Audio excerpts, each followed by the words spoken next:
Next conversation is going to be with somebody who injects on a daily basis.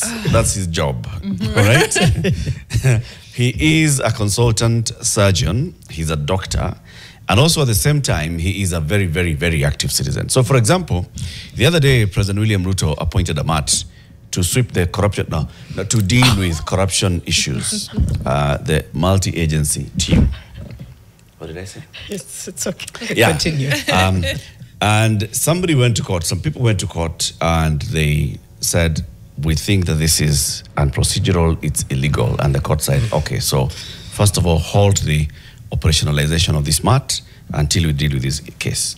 There have been various other cases. Another time, the government had said, you are a parent, you have a child in secondary school. Yeah. Do you know the e-citizen pay bill number? It is 222222.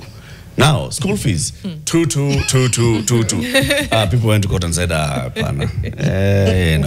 we can't. Me, I pay school fees with beans. How do I put beans on 222222?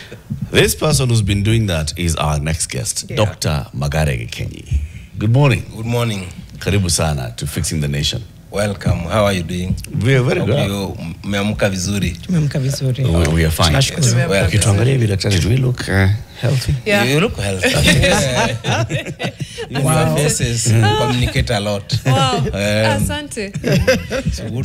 Janet is going to welcome you with the day's quote. She'll give you some words that were said by somebody some years back.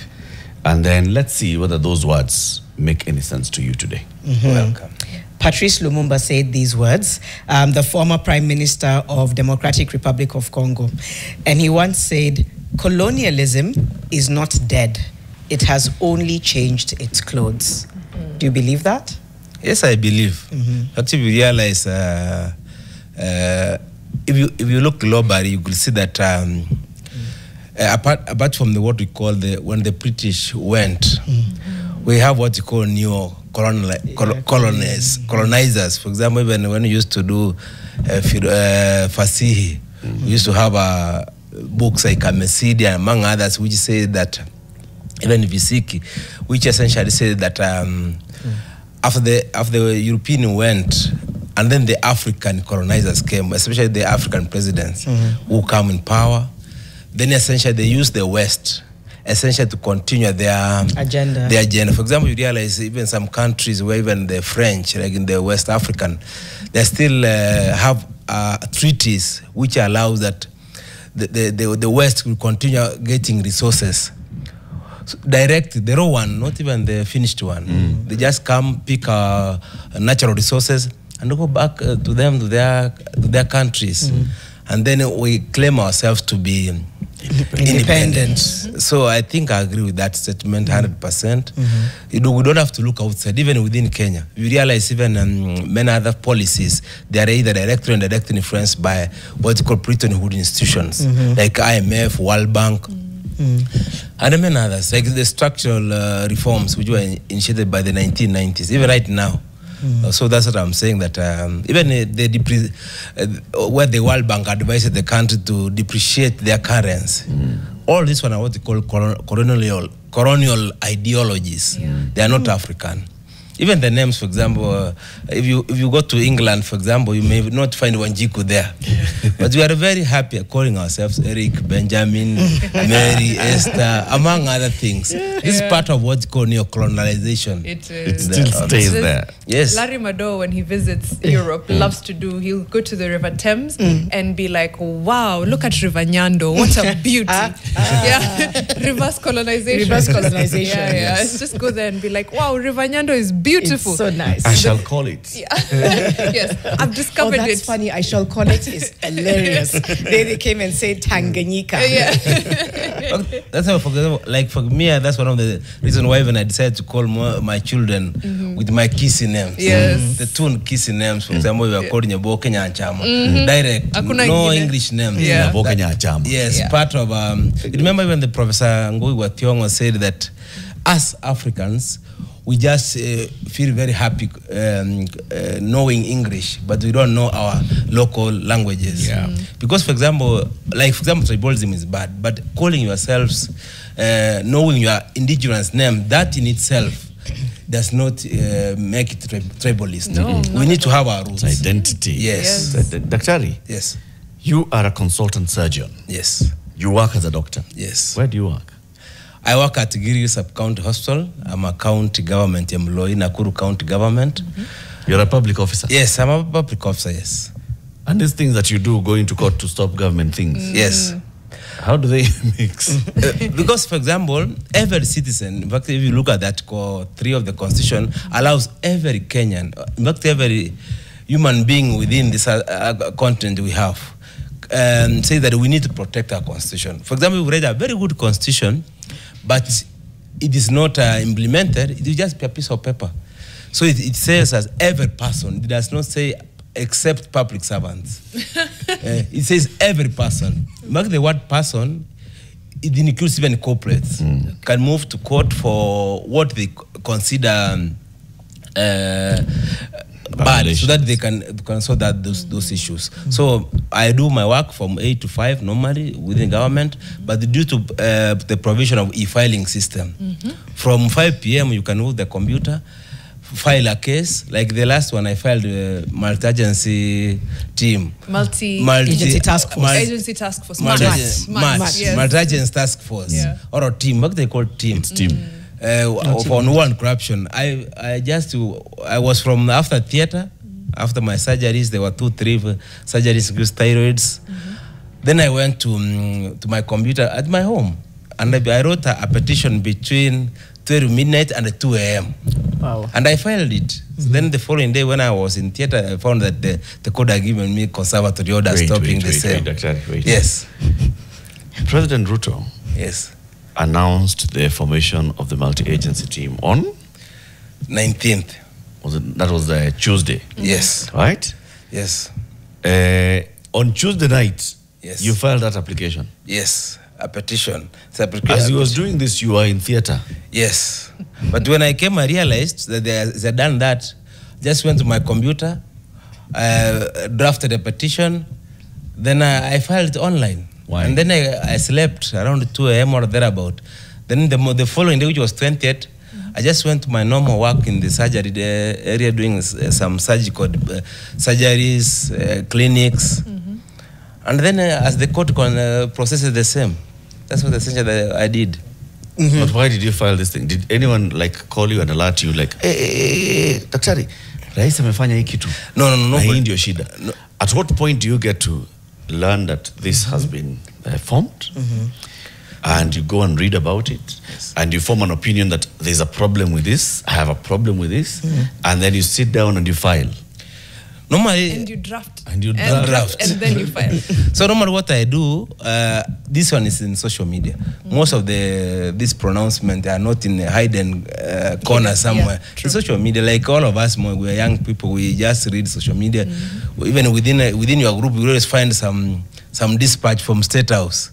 Or you wait on Friday, there will be a couple of gazette notices. You go through them, you will find some abnormality. Then from there, on the face of it, what's called the prima facie, you see this is an unconstitutionality. Because, for example, a good nation like ours can develop not on personalities, on making sure the institutions are strong. For example, the Constitution, the Kenyans in their own wisdom ensure that if we want to fight corruption, there's an agent specifically paid by the taxpayer called ESCC. Which is formed by pursuant to Article 79 of the Constitution. And even all other principles based on Chapter 15 of the Independent Commissions. There's even an act called ESC's Act, which essentially incorporates what the Constitution says. It says that if you want to fight, let those agencies do the work. We're not saying that fighting, nobody's against fight against corruption. I support 100%. Let the corruption be fought. But the challenge is that let them be fought with the right institutions. With the agencies that were set up. Because for the you want to ask? Okay. Yes. Sorry, Janu. No, I know okay. you want to ask him something. Yes. I just wanted to get, people don't have background on Dr. I was just Gikenyi. going to actually Yes. ask, so go ahead. I was going to be like, wait, It's like, tell us. Tell us, your first instance of litigation was against your university Yes. as a student. Yes. Please tell us when this litigation bone grew, Okay. or when you started. Okay, thanks a lot. So, like me, as a young boy, I grew up in a very humble background in my home in Kisii, place called Ekerema Mokonge area in the Kisii County. So, many of us, we were like 16 of us in total. My dad is called Thomas Magare. He had 2 wives. My mom was Rose Kerubo. We were 7 of us. So, what essentially happened when we used to go to our village, like you, what were town, you get water from the tap, but in the rural village there's no tap, just a spring where you go. It's a flowing mass of water. Yes. You go with your mtungi, then you. Yes, you get yeah. So when we used to go there, some boys used to fukuza us because we were fairly poor, so they just wait. And we didn't know apparent because the water is this a lot. Ingine na mwagika. So when I grew up, I would try because we were young. So it will happen. But they say when I grew up, I would make sure that in just everywhere, in just even one instance, is in just everywhere. That's true. So essentially, I moved from, I landed my primary school called Mokonge, then in Bogesaka, then in Gikenyi, then I went to Kisii school, then I finished in Form 4 at another school called Gikenyi Academy. So from there, I got a plane, I went to University of Nairobi. Like me, when I was young, I'd never seen a student from national school. I used to see them in TV. So when I went the first year in my university, I tried to say I will try to look a man or a lady from a national school. Nimushike tu nione kama ana feel like normal human beings. Kama it's a real person. So when we went, yeah, so when then nikapata Unipata kama mimi. Yeah. So when I went there in my University of Nairobi, we had some students from Kenya High, Alliance, Tare, both ladies and men. So in fact, I used to go and greet them so that I can feel, are they normal human beings? Yeah. Because I'd never seen a physical person from national school. So all the same, I found just normal. We competed, I did well. I also finished university. I went, I worked at Thika, then Elbagon, then Molo, then Pichechi Nakuru. So all the same, after doing my normal medical officer, I went for masters in the Moi University. So that's when now, then in theater, before patients comes as surgeons, we always talk something. So we were discussing. Then there was an American doctor who came from US. We were discussing about Trump and Bill Clinton. I was a supporter of Trump, the first one, but he was against. So I said, I support Trump. Although I don't have a vote in US. I go to Kenya too. Yeah, I can only talk. Like the other tunasema mimi mtu Arsenal. Vitu kama hizo. So akasikia vibaya. So then he went there akaambia HOD wa surgery. That daktari looks ni mtu mbaya. So then from there, when I went for nikapata nimekuwa suspended. Kurudi tu nikapata nimekuwa suspended. So what I did, I said I would have even been given a chance even to kujitetea myself. This is called fair administrative action. So then I moved to court. At the time, my brother used to be a lawyer. So kanisaidia to apply what they call a judicial review. In short, make matter short, the court helped me to finish school. So from there, and the court found that they were wrong. So, and even then when the investigation was done, it was found that there was person of vendetta. All said and done, I said when I grew up, I want now to fight for injustice. So essentially that's how that aspect was born. Then there was an issue of COVID in 2020, where the Ministry of Education, if you remember, the COVID came around March towards April. The school had already finished. They were remaining around 2 weeks to finish. But when the then CS, Professor Mawa, came and said that when the school will restart, first year would be assumed it was not done. So I said, this is very unfair. A whole term just meaning 2 weeks. Then you restart again. I moved to court in Nakuru before Justice Professor Ngugi. And then the court essentially agreed with me that you cannot make decisions which affect individuals without hearing them. So essentially when the ministry backtracked. So from there, I initiated many other things, including the judges which were unfair, the 6 judges who were not sworn, being appointed for politics. Yes. Whereas you may have issues with judges, if you have an issue, they must follow procedure. Because like, remember that fiasco, there were 40 judges, then 34 were appointed, some 6 in quotes had that issues. I said, let appoint them just. This was under Uhura's administration. Yes. Appoint them. If you have issues, the CJSC, just raise those issues. In short, then from there, the general litigation. So your background is medicine. You studied You were in Yes. medical school, Yes. but you also have a legal background, or are you just a passionate advocate for human rights? Me, I'm a passionate advocate. Okay. But I've started kusoma law kidogo. Unajifundisha? No, naenda shule formal. Sijamaliza, but I'm somewhere there. But niko na passion health and justice. That's I think those are the two. Like me, I like patients to have good care. That's, for example, I've always been fighting the issue of Shand and other issues, and also have the issue of justice. Because if they always say, an Indian former AG of India says, called Magare, says that when the rule of law ends, tyranny starts. Yeah. So that's why, for example, we always say, if you have an issue, let us sort those issues in a fair and amicable society. Because they always say, when we have a fair society, every corner of the aspect works. That's why, for example, we always fight for human rights, for even equality, even in the appointment, for both men and women to have equal appointment. Because there's no society which can survive with the men on. At the same time, there's no society which can also survive on the women on. True. Me and you, we need to have a society which works together, where everybody has a role to say, so that we can have an equal and a better society. They always say, let us try as much as possible to make a better place than we found it. That's beautiful. You've threaded this. You fighting bullies started early. You've started with the boys at the river who were preventing you from getting water. Yes. But there's someone from your childhood, Wycliffe, who says Dr. Magare started this litigation from childhood. I remember in class 8 when we were preparing for KCPE, he convinced us not to serve dinner, which made us get beaten very badly. Is this true? Daktari started 8. Yes. Yes, because quickly we Not to serve dinner. No, sometimes. Yes, another Wycliffe Nyangao. Nyangao is the word hyena, but in Kisi, is somebody who is brave. An hyena, although it looks aggressive, it does good things. It makes society, anything which is bad, it sorts out the environment and everything.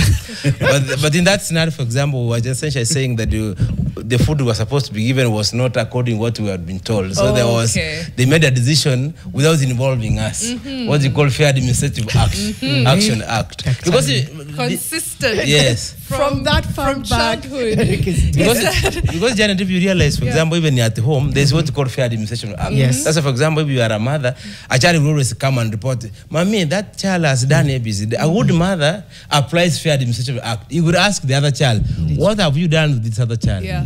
Before he or she makes a decision. So you need, this one is even applicable in any society. Yeah. Is from class 8, from class 8, from the river to university to life. I like how you started from the river. I feel like there's a book title there, loading from the river to the court. I'm writing something. I'm Are you writing a book? I will call you. We launch it together when it's ready. Very good. Please call us. Please, we're going to a break, but I wanted to ask you whether you feel like sometimes, maybe from 2024, a lot more Kenyans started fighting for rights. But have you felt like your fight has often been a lonely one against injustice? And if so, how can we just get more people to do what you do, which is, I'll file something if I... Yeah. Thanks a lot. I think even me, when I sit down, sometimes this what I call wars in court, so trying to fight for justice, of course, sometimes it overwhelms you because you get some calls from somewhere, you get threatened somewhere. But they always say, let us fight for business. Because we always believe a society should always be fair. Because if you realize, generally, societies are divided into 3 major groups. It has never changed. Any society is what they call the top class. The top class is the one who owns society. Then there's their work is to amass wealth and add as much as possible. Then there's the lower class. The lower class, their work, when they wake up one day, is to see if they can eat. That's one of the things they want to earn. Then there's the middle class, who are the majority. Even this middle class is divided into 2 major groups. They're the middle class who just believes in status quo. They just feel very happy. They just come to work. They get earned. They go. They don't want to know about governance. The GDP to external ratio, 70%. Watch a end. As far as the earned salary moves. Then there's others like us who try in a small way. We may not succeed. We try to make ourselves a better place than we find it. So sometimes in this aspect, I always believe it's better we increase the number of people so that every citizen works. Because it's our country. If it's bans, hakuna country ingine. We will all ban. So we do in a small. They always say you may not change the world, but you can do a small part which can make a society a better place than we found it. It's coming up to 8:30. Your conviction is very inspiring. I'm challenged. Dr. Magare Gikenyi, surgeon and rights defender, and soon to be lawyer. Come on, Nasoma. Admitted to the bar. Hey, okay. We'll continue our conversation with him. Really, just about fighting for rights across the board. Coming up to 8:30. We'll be back in just a bit. 400. Kapasawa. Jana, before you read the comment, Yes. I just want to throw in a comment about the social, just like you said, Mariam. And this brings us back into MCA and governor and the importance of it. Because you see, social hall, this is a social hall in Kayole, and you see how it's serving that community. If we had social halls in every ward, and these are the recreational facilities. So there's a social hall, there's a place, a creative hub, a recreational facility, a park, where people would just go and unwind. And engage. And engage. Imagine what it would do. Do you know back in 2007, I went to Magare. What's the Magare social hall called? If it's still there. But I remember since then, that same seed was planted to me. I'm like, imagine if this was replicated. I wonder if young people also feel the same way. I think they do. But I think it would be a huge way for people to be engaged, to unwind. Agreed. It would solve a lot. So just like what Erica said, I've often thought, why can't this be a priority in different wards across the board? And them functioning. We went to one social hall in Pumwani, and you saw the state of the Pumwani social hall, dilapidated, just looking horrible. Can you imagine if that thing was working and functioning, how it would serve the youth of that area and just all community, all members of the community in Pumwani? So So many of them are now taken up by CBOs or NGOs, and it's okay. But does it need to be in that case, like Magare Social Justice Center, for example, and thinking, okay, it's good, but this should be a space that is being taken care of by the government, Yes. and there should be one everywhere. I think of even not go down Apangara, the art center in Itwaje, Sarakasi, yes, the dome, things like that. Incredibly easy to access. Should be free of charge, should be well maintained. It's not rocket science. Right. Quick comments, because there's a lot of people who are engaging on YouTube. We have Lucas Gikenyi, I think we already read that, watching my own brother, Dr. Magare from Ekerema Bobasi Kisi, and I'm enjoying how he's injecting. Samuel Onchere is listening intently. Mariam already read what Wycliffe Bob said about Dr. Magare starting litigation in class 8. Time back, he's comparing you with the president, and he's saying you're the genius of the two. Charles Kiare 254. I'm enjoying the conversation, and honestly, I'm feeling inspired by the convictions and view of life Dr. Magare has. One thing I'd want to ask, is he on X? If so, what are his handles? He'll tell us in a bit. Paul Minor Saki Mapepe. Dr. Gikenyi is the kind of middle class that we want, not coiling into their own cocoon and comfort zone. Vincent Madenge, bold moves, Daktari. We really can change society. And Aswan Omondi, Dr. Magare is brilliant. A lot of comments. But you're on X. What's your handle? Magare Gikenyi. Magare At Gikenyi. Dr. Magare. No, not the doctor. At Magare Gikenyi. Magare Gikenyi. Yes. Okay. Evo 2. Evo too. Okay. Yes. I want to come back into what you did on Tuesday night, which you saw this, the president has made a move, and then you went and read about it, and you drafted and filed an application that then has halted the operationalization of the MAT, the multi-agency team on corruption. Those things. Yes.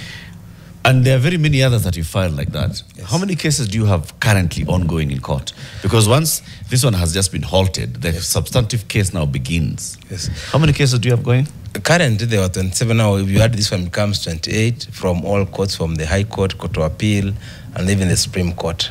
So, back to the case, for example, you realize the MAT, they were trying that, they were making an agency, making another team away from the EACC. So when I saw this one, I said, this is essentially anti-constitutional. As I said, Article 79, I said with other articles, Chapter 15 and Section 11, 12, and 13 of the EACC Act. These are the body which works together. We have no problem Them coordinate. There's no problem with that.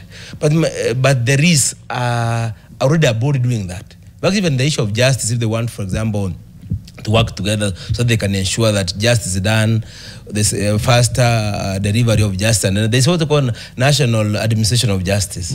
There's a body which coordinates other agencies. And if you read Article 157.10, the Office of the ODPP is independent. It's not supposed to be directed by. Neither if you remember, the so-called MAT is headed by the executive office of the president, and you know what the executive entails. And I remember, for example, if you remember the Shah case, where, for example, the people just went there, what the so-called Safaricom Consortium, and signed themselves 104 billion, which, for example, if they would have, from the Office of the Auditor General, they only needed 800,000 to reform the NHIF. So we are having 104 billion, which is a third of the Ministry of Education budget, just for the system. And if you realize, even the system was single procure, what they call single source. Single sourced. Yeah. They call it, in fact, like special permitted procurement procedure, which is not what they did. It's a different. And if you remember, the Minister of Health, they were the procurement entity. It's not supposed to be that. It's supposed to be the Digital Health Authority. If you read Section 105, exactly, the health authority which is supposed to procure any system, and our data needs to be kept by the DHA. But the PS, Minister of Education or Minister of Health, moved that. So we realize that in itself is unconstitutional, because if you read Article 227 of the Constitution, says any method of procurement should be competitive, fair, equitable, and cost-effective. But when you go and pick and say, Janet just offers this service, that's not competitive. That's not being competitive. That's why we are moved to court to quash the same. In addition, if you see that the shape you are in Kenya, you hear that people are having those issues, and they are different. When there's another health facility which was given 20 million, which was not there. I'm very sure you are aware, it's in the public media. Those are things which we don't. It's in the papers today. Yeah. Yes. So if you remember that aspect, these are our money. Article 201, Article D says there must be prudent use of financial resources. Like any organization, even in this nation, finances is a resource, and it's more than not is scarce. So we need to have prudent use of financial resources. So those are things we need to push and push and push, so that at the end of the day, for example, if you remember even the case of e-citizen, where people just went in a boardroom, and then they just say that everybody have to pay 50 bob for every transaction. Convenience fee. Convenience fee. Yeah. The court, before just Muita, annulled the same and said Kenya should not pay 50 bob. But you know, this government and this provider, it said that's useless. It went on. Up to now, you want to pay even parking, you will pay parking plus another 50 bob. So which is unconstitutional, because the court has already said. Because if you read, for example, Article 209 or 210, the government essentially charges two major taxes: levies and the charges and the taxes. But there's no charge on a charge. For example, 1,000 we are paying for good conduct is a charge. So 50 is a charge on a charge. The Constitution only allows the government to collect money from its own citizens through two major ways: through taxes and through charges. These can be levies and other things. But all said and done, that's what has happened. But so you have all these cases then, Daktari. All of them. Once you file, and then you get the initial injunction, the case starts. Yes. Are you the one who attends to all these cases? Now you have 28 cases in a High Court, Court of Appeal, all the way. Are you the one who's handling all those cases? Yes, I'm the one. I draft, I represent myself, I even serve through email, and I had a copy. I have even a computer in my home. When my court, like this court, they told me that you have to serve hard copies. I've already printed them to serve all the 11 entities. But the MAT. They are even in my office. When I finish here, I will go on to serve personally. The reason why I want to do that, because I don't have money. I don't have any money to pay lawyers, to pay process servers. So to represent myself, but I'm using my small time and money so that I can make Assad better. If you realize what I said, we are the middle class. I said there are two major middle class. They're the one who believe in they just come, do work, go home. As far as wanapata sare haruna shida. But me, I can call myself a fairly privileged middle class. I don't earn a lot, but si mbaya sana, sikai njaa. So, but I can decide to be comfortable zone. But I say, in addition to that, that's the money, the salary I get from the government, let me use part of it to make us a better place than I found it. Because I tell you, Janet and Eric, 100 years from now, all of us, we may not be there. I think so. Maybe if we will be there, will be 1 or 2. Will be at that time would be around 146 years. But the most important aspect, when we will not be there, we will ask ourselves, how we made our society a better place than we found it. Like me as a person, I may not change the whole of Kenya, but I always say, if every person in his or her way, even in the media, you do a good job. In your small way, you make us a better place than it was in yesterday. Overall, we make us, like for example, if you remember when you were growing up, we only used to have KBC. We used to tell us the President Moya ameenda church or kuna sakao jeyote news inaisha. But right now we have NTV. Nafunga TV. Yes. So right now we have the only thing you need to have as a listener is just a remote. Ukisikia mtu anakupea what una switch. He's taken me way back. First of all, Huko Coast, when did we get VOK? We got it late. VOK came later. Which one came late? As I'm trying to remember. But I just know every time you come to Nairobi, your cousins are talking, you're breathing. You don't like know what they're talking about. Then eventually it started at 5 p.m. Yes. That is something I still find wild. Come a long way. Tell me, TV ilikuwa inaanza. It had a time. And let me tell you, you do everything you do naketu. Then you just see the colors, you go, wow. Before Mariam comes in, I think you had a question, Mariam, but I just want to clarify something. I always thought that only bona fide lawyers can prepare petitions and appear in court. No, that's not true. If you are not a lawyer, you cannot represent a person. Okay, but you can, like Janet, as a person, you can just pick your filed document and go to court as a person. The only thing you cannot represent another person. Okay, that's helpful. That is very helpful. Quick question. Yes. Because you're a doctor, you're also fighting for rights. Yes. Sometimes people say, when doctors go on strike, you are abandoning patients and patients can die. I just wonder how you're able to reconcile the right to fight for doctors' rights and healthcare rights, which sometimes removes you from the hospital, while also defending rights. I'm just wondering how you're able to balance that. Number one, I agree it's a genuine concern. Because I remember when I was even growing up in my rural village, I used to go to health center called Kionyo. When sometimes I want nikona malaria mahoma, I used to go there. So I used to find that some healthcare practitioners wanakunywa chai na mimi tuko kwa bench. Of course, it's one of the reasons which inspired me a doctor, so that I can make a big difference. Where I support unionism to fight for rights of doctors, because we're also human beings, apart from being doctors. But at the same time, also patients need to be taken care of. For example, there was a judgment of 3-judge bench, including Justice Monica Mbaru, which says even during strike, there must be what you call minimal level of health capacity to deal with emergencies. And I was very happy with those 3-judge bench of the ERLC court, which said when there's a strike or an industrial action by unions, there must be a minimum, especially in the health, because health is a critical aspect. Because if you leave all people to die, it would mean even when the strike would be over, those who has died will not come back. So I agree, we need to balance as doctors. We need also to do our part, because sometimes we always say the government is doing A, it's not doing B, it's not. But before we complain, we need to ask ourselves, have we done our bit?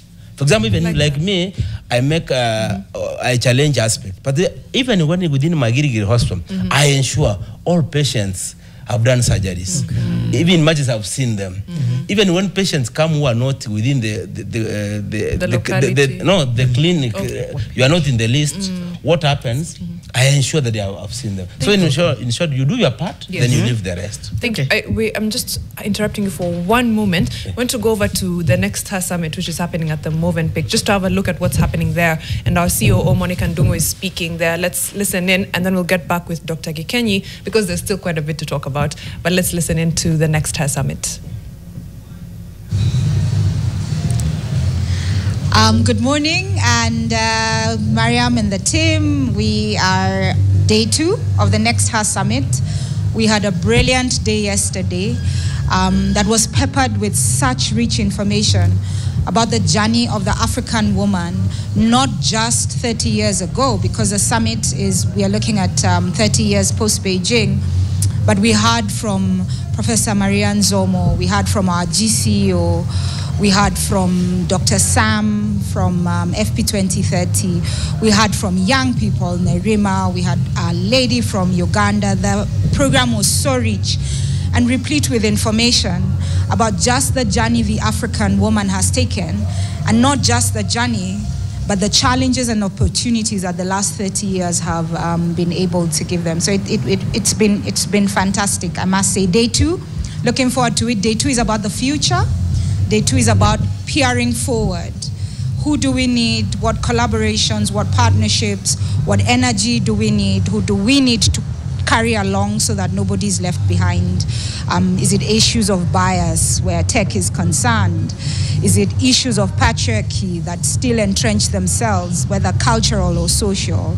So we are looking forward to Day 2.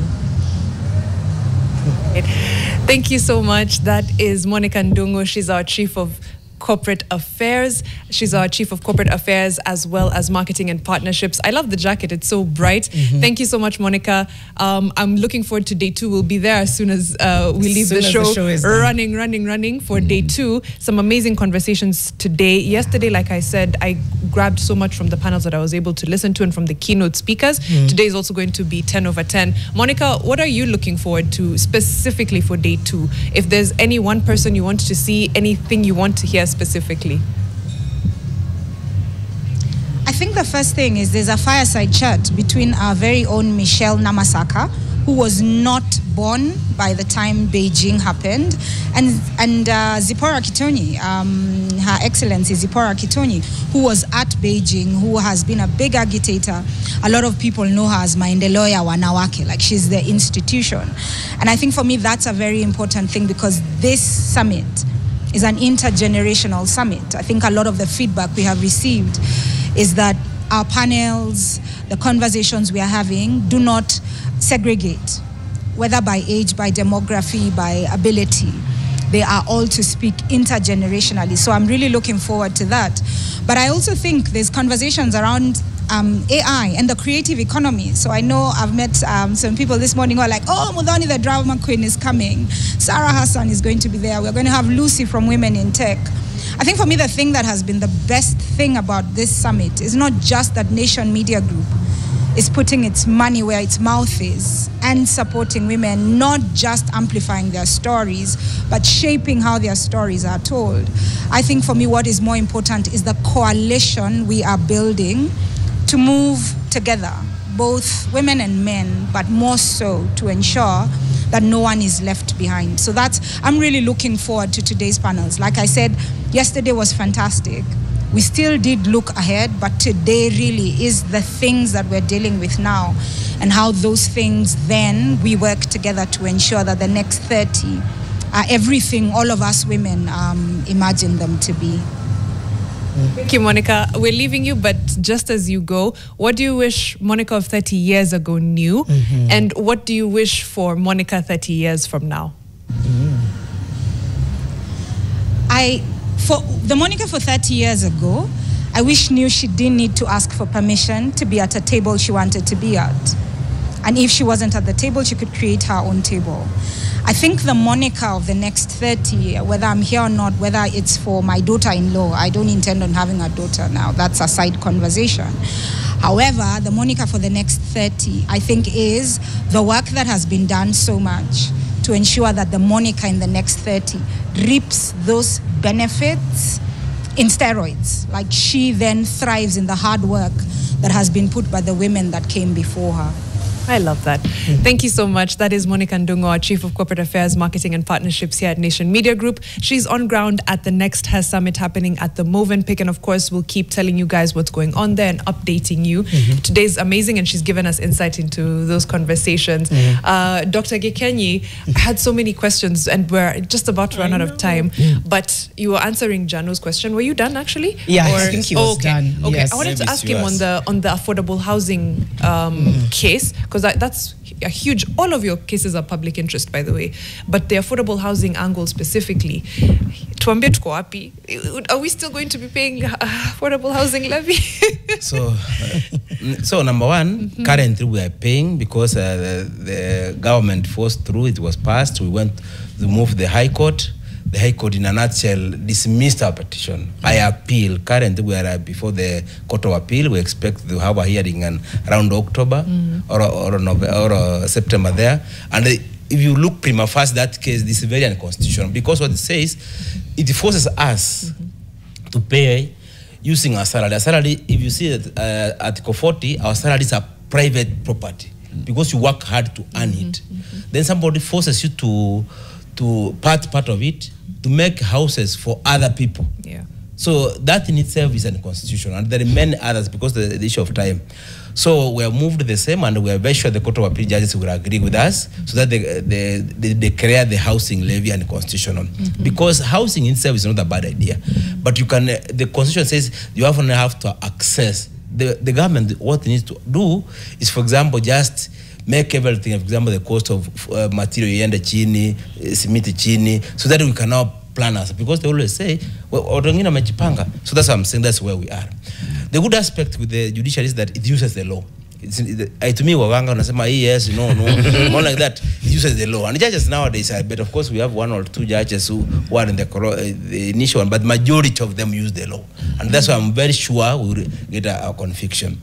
That's why, for example, we want to make all of us, from the judges, the normal society, to work together for the betterment of society. That's why even a better society. That's why, for example, I even want that even the next coming election, my wish to Kenyans, if we can put policy makers who are pro people, who not necessarily, even young people, who not necessarily don't have money, but they have good policies.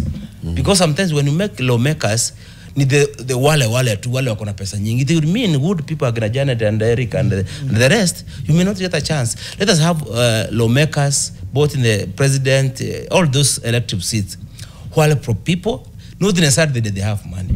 So that at the end of the day, we try as much as possible, we have what you call good policy makers. Once we have good policy makers, then it means we have good life. They always say, leaders reflect society, nikio ya jamii. So if we elect bad people, we should not complain.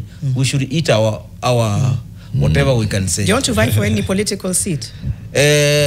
Currently, I'm just focused on protecting Kenyan people, but of course, people of Nakuru West have told me that I consider to be their member of National Assembly, and we're looking into that. But currently, I'm just focused on serving patients, fighting for the Kenyan people, among other things. I think I look at the work that you do, the time that you take, because you have spent an entire day in hospital taking care of patients, and then you go home, and then you start reading, and you sleep at 2 a.m., and the following morning you'll be doing your ward rounds on time. Is there any way that Kenyans can support you? Like you're saying, so you don't have money to pay lawyers, right? You don't have money to pay even court processors and all. How can... My wish would have been if Kenyans, for example, maybe if Kenyans can support me either through kind or cash or anything, because we are in this big journey, all of us. Because when I win this case, I don't get even a single cent. I just find conviction through that the surgeons become better. For example, the same way even like I treat my patients with passion.